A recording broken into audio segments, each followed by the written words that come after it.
राजस्थान की वीर भूमि पर स्थित एक छोटा सा पहाड़ी दर्रा है जिसका नाम है हल्दी घाटी। ये दर्रा देखने में साधारण लगता है। चारों ओर पहाड़ हैं, बीच में एक संकरा सा रास्ता है। मिट्टी पीली है, जैसे किसी ने जमीन पर हल्दी छिड़क दी हो। आज ये जगह शांत है। हवा धीरे धीरे चलती है, पेड़ों की पत्तियां हिलती हैं, पक्षियों की आवाज आती है। लेकिन यही घाटी कभी शांत नहीं थी। कभी यहाँ सिर्फ सन्नाटा नहीं था, यहाँ तलवारों की आवाज थी, घोड़ों की टापें थीं और योद्धाओं की सांसों की गर्मी थी। यही वो भूमि है जहाँ वीरता, बलिदान और स्वाभिमान की एक ऐसी अमर गाथा लिखी गई जिसे आज भी भारत गर्व से याद करता है। हल्दी घाटी वर्तमान राजस्थान के राजसमंद जिले में स्थित है। ये उदयपुर से लगभग 40 किलोमीटर की दूरी पर है। ये घाटी अरावली पर्वतमाला के बीच स्थित एक संकरा मार्ग है। प्राचीन काल में ऐसे दर्रे सामरिक दृष्टि से अत्यंत महत्वपूर्ण होते थे, क्योंकि सेनाएं इन्हीं रास्तों से होकर एक राज्य से दूसरे राज्य में जाती थीं। जो भी शक्ति इस दर्रे पर कब्जा कर लेती, वो पूरे मेवाड़ क्षेत्र में प्रवेश का द्वार पा जाती थी। इसलिए हल्दी घाटी सिर्फ एक घाटी नहीं थी, ये मेवाड़ की ढाल थी, ये मेवाड़ का दरवाजा थी। अब जरा समय को पीछे ले चलते हैं। लगभग 450 साल पहले 16वीं शताब्दी का भारत, पूरा देश छोटे छोटे राज्यों में बटा हुआ। हर राजा चाहता था ज्यादा जमीन, ज्यादा शक्ति, ज्यादा नाम, और इन सब के बीच एक ऐसा साम्राज्य था जो लगभग पूरे भारत पर अपना झंडा लहरा रहा था। वो साम्राज्य था मुगल साम्राज्य, और उसका बादशाह था अकबर। अकबर सिर्फ तलवार से नहीं, दिमाग से भी जीतता था। वो जानता था कि हर राजा को हराना मुश्किल है, लेकिन उसे दोस्त बना लेना आसान। इसीलिए उसने कई राजाओं से संधि की, कई से रिश्ते बनाए, कई को सम्मान दिया। राजस्थान के अधिकतर राजपूत राजा या तो हार चुके थे या फिर अकबर की अधीनता स्वीकार कर चुके थे। लेकिन एक राज्य था जो अब भी खड़ा था, सीना ताने हुए, बिना झुके हुए। वो राज्य था मेवाड़, और उसका राजा था महाराणा प्रताप। महाराणा प्रताप राजमहलों में कम और पहाड़ों में ज्यादा रहते थे। उन्हें दिखावा पसंद नहीं था, उन्हें सोने चांदी की चमक नहीं चाहिए थी, उन्हें चाहिए थी बस आज़ादी। उनका मानना था कि राजा वही होता है जो अपने फैसले खुद ले सके, जो किसी के सामने सिर न झुकाए, जो अपनी धरती पर खुद का अधिकार रखे। अकबर ने कई बार महाराणा प्रताप को संदेश भेजे, दोस्ती के प्रस्ताव दिए, सम्मान का लालच दिया, सुख सुविधाओं का वादा किया, लेकिन हर बार महाराणा प्रताप का उत्तर एक ही था, नहीं।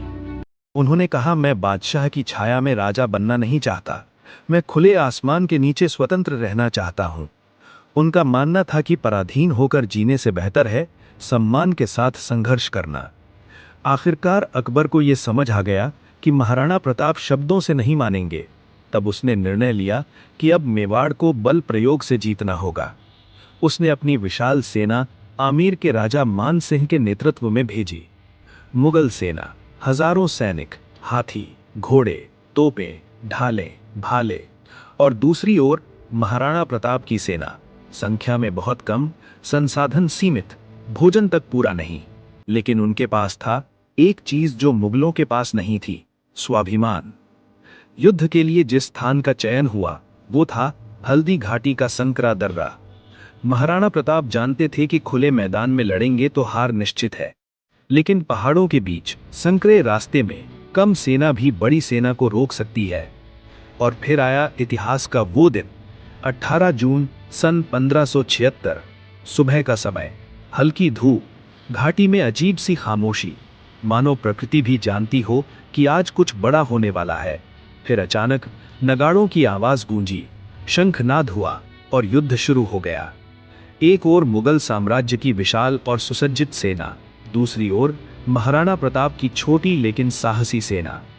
ये युद्ध सिर्फ दो सेनाओं के बीच नहीं था, ये युद्ध था स्वतंत्रता और पराधीनता के विचारों के बीच। तलवारें टकराईं, भाले चले, घोड़े दौड़े, धूल का गुबार उठ गया। चारों ओर चीखें थीं, शोर था, और सिर्फ एक बात, जीत या मौत। महाराणा प्रताप खुद युद्ध भूमि में उतरे। नीले रंग के घोड़े पर सवार, हाथ में तलवार, आंखों में आग, और उनके साथ था उनका प्रिय घोड़ा चेतक।